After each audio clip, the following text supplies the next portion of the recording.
कौमी असम्बली से 27वीं आईनी तरमीम को कुछ मजीद एडिशनल अमेंडमेंट्स के साथ आज पास कर लिया गया। अब सेनेट से वो जो इजाफी तरमीम है उसके लिए कल दोबारा से सेनेट में पेश किया जाएगा और उम्मीद यही है कि वहाँ से भी पास हो जाएगी।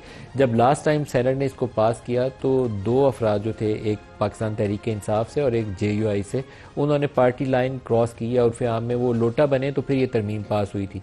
और अब इंटरेस्टिंग पोजीशन ये है कि उसमें से एक सेनेटर जो थे वो हाउस में खड़े होकर वोट करने के बाद, क्योंकि पाकिस्तान का आइन ये कहता है कि आप पार्टी लाइन के खिलाफ वोट नहीं कर सकते, तो उन्होंने उसके बाद अनाउंस कर दिया कि मैं रिज़ाइन कर रहा हूँ अपनी पोस्ट से।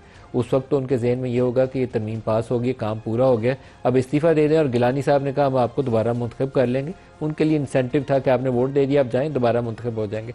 लेकिन अब कल शायद हो सकता है कि वो दोबारा से उसी शख्स से फिर दरख्वास्त करनी पड़े कि अभी आपका इस्तीफ़ा हमने कबूल नहीं किया, ये प्रोसेस में आप आइए और दोबारा फिर वोट डालिए और फिर इन अमेंडमेंट्स को पास करिए।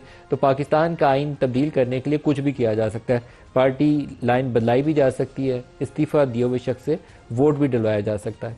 कुछ इशूज़ सामने आए थे 27वीं आईनी तरमीम से जो सेनेट ने पास की। उसमें चीफ जस्टिस ऑफ पाकिस्तान, उसकी हैसियत जो थी वो एक क्वेश्चन मार्क के तौर पर सामने आया था कि अब जो फेडरल कॉन्स्टिट्यूशनल कोड बनने जा रही है उसके जो सरबराह होंगे वो चीफ जस्टिस ऑफ पाकिस्तान होंगे या सुप्रीम कोर्ट के जो चीफ जस्टिस हैं वो चीफ जस्टिस ऑफ पाकिस्तान है। तो ये बड़ा इबाम था, क्योंकि सुप्रीम कोर्ट को अगर हम सुप्रीम कहते हैं तो वो सुप्रीम ही रहनी चाहिए, लेकिन इस तरमीम के बाद वो सुप्रीम रही नहीं। सिर्फ एक वजाहत आज कर दी गई है कि दोनों अदालतों में से जो जज सीनियर मोस्ट होंगे, जो चीफ जस्टिस सीनियर मोस्ट होंगे, वो चीफ जस्टिस ऑफ पाकिस्तान कहलाएंगे। तो अभी मौजूदा justice Yahya Afridi senior most हैं, तो वो जब तक वो इन ऑफिस मौजूद हैं वही चीफ जस्टिस ऑफ पाकिस्तान रहेंगे। इसी तरह की कुछ मजीद शिकें हैं जिसका इजाफा किया गया। अब इस चीज़ को दोबारा सेनेट से पास करना पड़ेगा तो वो प्रोसेस जो है मुकम्मल हो जाएगा। Field marshal, marshal of the air force and admiral of the fleet, ये नेशनल हीरोज़ तस्वर होंगे। चीफ ऑफ आर्मी स्टाफ जो है वो बैक वक्त चीफ ऑफ डिफेंस फोर्सेस भी होंगे।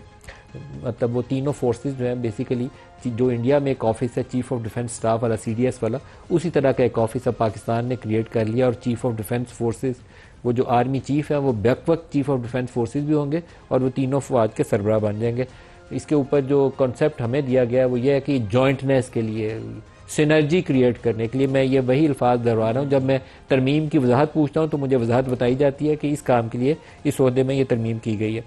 फील्ड मार्शल को आर्टिकल 248 के तहत कानूनी इस्तिस्ना हासिल होगा। सुप्रीम कोर्ट के अज खुद नोटिस के इख्तियारात ख़त्म किए जा रहे हैं। अज खुद नोटिस के इख्तियारात आईनी अदालत से सुपुर्द करने के हवाले से भी कोई तरमीम आई है सामने। प्रोग्राम में अपने मेहमानों से उसकी भी वजाहत जानेंगे कि क्या क्या चीज़ें सामने आई हैं। प्रोग्राम का कॉन्टेक्स्ट है जी, इसके ऊपर एक बिलावल भुट्टो की स्टेटमेंट आपको दिखाते हैं और फिर प्रोग्राम को आगे बढ़ाते हैं। दिखाइएगा उन्होंने क्या कहा। चार्टर डेमोक्रेसी के नामुकम्मल वादे थे वो हम मुकम्मल करने जा रहे हैं। कॉन्स्टिट्यूशनल कोर्ट बनाने जा रहे हैं। फील्ड मार्शल की रैंक को, ओहदा को आईनी तहफ़्फ़ुज़ दिलवा रहे हैं। नया आईनी अदालत में तमाम सूबों का बराबरी का नुमाइंदगी होगी। अब इस आईनी तरमीम के बाद कोई सुओ मोटो नहीं होगा। कोई जज चाहे वो जहां भी बैठा हो वो अज खुद कोई नोटिस नहीं लेगा। मैं ऑपोजिशन को बाकायदा दावत देता हूं, सियासी मैदान ना छोड़े, पार्लियामान का मैदान ना छोड़े और सियासी जमातों के दरमियान जो राब्ता है वो ना सिर्फ शुरू होना चाहिए, उसमें तसलसल चलना चाहिए। मैं हुकूमत से रिक्वेस्ट करना चाहूंगा आगे जाके ना कोई आईनी तरमीम, ना कोई लेजिस्लेशन सरप्राइज के तौर पे सामने आना चाहिए। इस असेंबली जो आपको ताकत दिलवाता है उसका एहसास करे। बिलावल भुट्टो 184 के ऊपर बड़े उन्होंने जोशीले अंदाज में कहा कि अब कोई जज सो मोटो नहीं लेगा। जो पब्लिक इंटरेस्ट लिटिगेशन है इंडिया के अंदर, इसको बड़े पैमाने पर इस्तेमाल किया गया अवामी मफाद के लिए, बेसिक फंडामेंटल राइट्स के तहफ़्फ़ुज़ के लिए और बहुत अच्छे से इस्तेमाल किया गया। पाकिस्तान में इसको इस्तेमाल किया गया सियासी हुकूमतों को फिक्स करने के लिए। इफ्तिखार चौधरी को PMLN ने इस्तेमाल किया पीपल्स पार्टी की कमर तोड़ने के लिए, और या इस्टेब्लिशमेंट ने कह लें उस वक्त की इस्तेमाल किया, या दोनों का एक मुश्तरका ये प्रोजेक्ट था। इफ्तिखार चौधरी ने पीपल्स पार्टी को बहुत नुकसान पहुँचाया और बाद में यही काम PMLN के साथ किया जस्टिस साकिब निसार ने और बंदयाल साहब ने। 26वीं आईनी तरमीम के ऊपर बंदयाल साहब ने एक इंतहाई मुतनाज़ा फैसला दिया पंजाब असम्बली के हवाले से, और फिर उसकी दुरुस्तगी के लिए जस्टिस काजी फायज ईसा ने इंतहाई कंट्रोवर्शियल एक टाइम सेलेक्ट किया। जब 26वीं आईनी तरमीम की राह हमवार करनी थी तो उन्होंने अपनी रिटायरमेंट से चंद रोज़ पहले वो फैसला करके 26वीं आईनी तरमीम का रास्ता खोल दिया, जिसके नतीजे में जस्टिस मंसूर अली शाह जिन्होंने चीफ जस्टिस बनना था वो चीफ जस्टिस भी नहीं बने, बल्कि जस्टिस याहिया अफरीदी उसके बाद चीफ जस्टिस बने।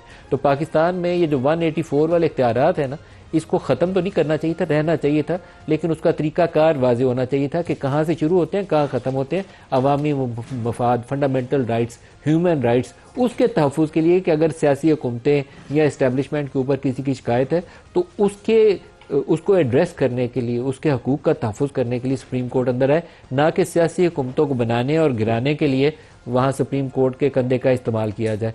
तो ये पाकिस्तान की सियासी तारीख में ये अच्छे वाक़यात नहीं है। इसी तरीके से सदर के लिए लाइफ टाइम इम्यूनिटी, उसका इस्तिस्ना का तसव्वुर जो है वो इस आईनी तरमीम के ज़रिए दिया गया है। ये किसी डेमोक्रेसी के अंदर इस तरह का लाइफ टाइम का इस्तिस्ना ये काबिल कबूल अमल नहीं है, ये नहीं होना चाहिए था, लेकिन किया गया और सियासी लोग उसकी हिमायत में बोलते हैं कि वो कहते हैं ये रहना चाहिए।